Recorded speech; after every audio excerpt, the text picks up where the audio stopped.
저는 이번 러시아가 우크라이나를 침공한 것을 보면서 푸틴이 망하겠구나 그런 생각이 들었습니다.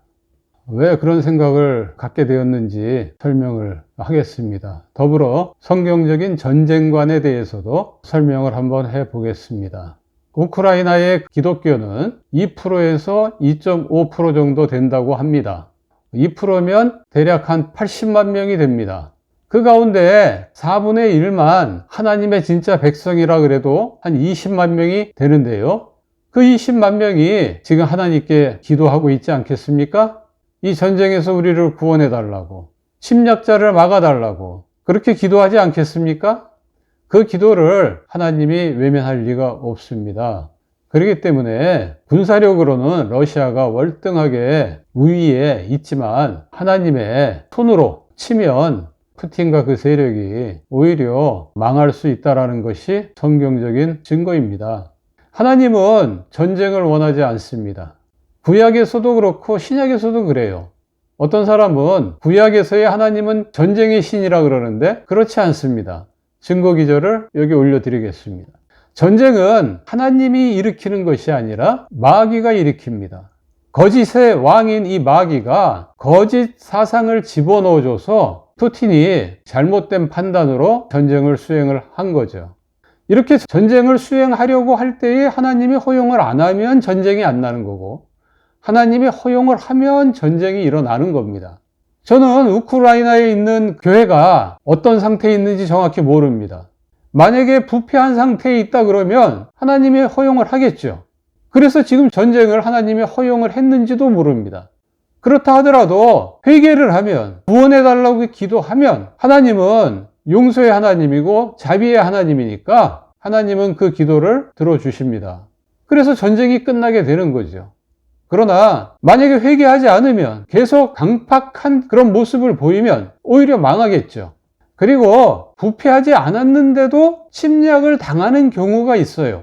그런 경우는 하나님께서 자기 백성을 침략한 거기 때문에 자기를 공격한 것으로 받아들입니다.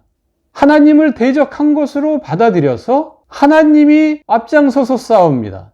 대적을 물리쳐 준다 이 말입니다. 앞으로 어떻게 전개가 되려는지 결과를 보면 알 수 있겠죠? 자, 이 전쟁을 통해서 우리가 배워야 할 교훈들도 있죠. 많은 사람들은 생각을 할 겁니다. 강대국이 도와주지 않는구나. 우리나라는 우리가 지켜야 되겠다.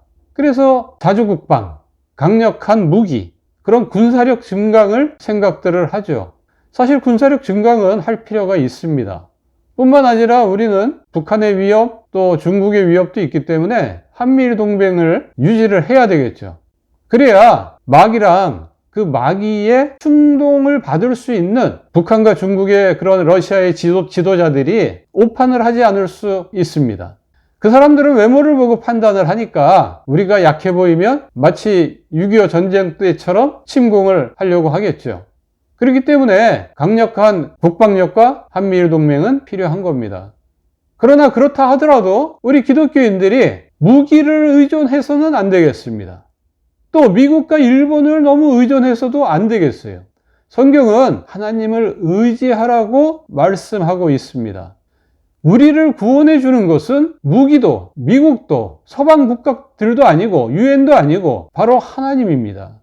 그것이 성경에서 말씀하고 있는 것이에요. 우크라이나 이 전쟁 사태를 보면서 우리는 더욱더 하나님을 의지하고 하나님을 더 잘 섬겨야 되겠구나, 이런 쪽으로 가야 됩니다. 그리고 전쟁이 무서워서 해외로 도피하는 것을 성경은 금하고 있습니다. 해외로 도피한다 한들 그곳이 무슨 안전하겠습니까? 하나님 안에서 안전이 있는 거지, 지금 있는 이 나라를 버리고 다른 나라로 피난 간다고 해서 안전한 것은 아닙니다. 해외로 도피할 것이 아니라 오히려 맞서 싸우라고 얘기합니다. 그리고 불안해할 필요도 없습니다. 우리는 하나님의 자녀들이기 때문에, 하나님의 백성들이기 때문에 하나님이 지키십니다. 성경은 두려워하거나 놀라워하지 말라고 말씀하고 있습니다. 하나님이 싸우시면 너무 쉽게 물리치십니다. 한 번에 50만 명도 그냥 몰살시켜버려요. 그 다음 우리가 해야 될 일은 뭘까요? 첫째는 푸틴이 회개할 수 있도록, 그래서 전쟁을 중단할 수 있도록 기도를 해야 되겠죠. 그 다음 두 번째는 우크라이나 교회가 부패해 있다면 회개할 수 있도록, 그리고 다시금 하나님께 돌아올 수 있도록 그렇게 기도를 해야 되겠죠. 하나님의 은혜로 이 전쟁에서 승리했다라는 것을 체험할 수 있도록 그렇게 우리가 기도할 필요가 있겠습니다. 그리고 이 전 세계에 있는 교회들이 기도로 돕고 물질로 돕고 여러모로 도와서 우크라이나 교회가 다시금 하나님 앞에 온전히 쓸 수 있도록 도움을 주는 것도 필요합니다. 세계 3차 대전이 혹시 일어나지 않을까? 그런 걱정은 할 필요가 없습니다. 전쟁은 하나님께 속한 것이에요. 아직은 아닙니다. 하나님이 막고 있다고요. 전쟁이라는 것은 많은 것을 잃게 합니다.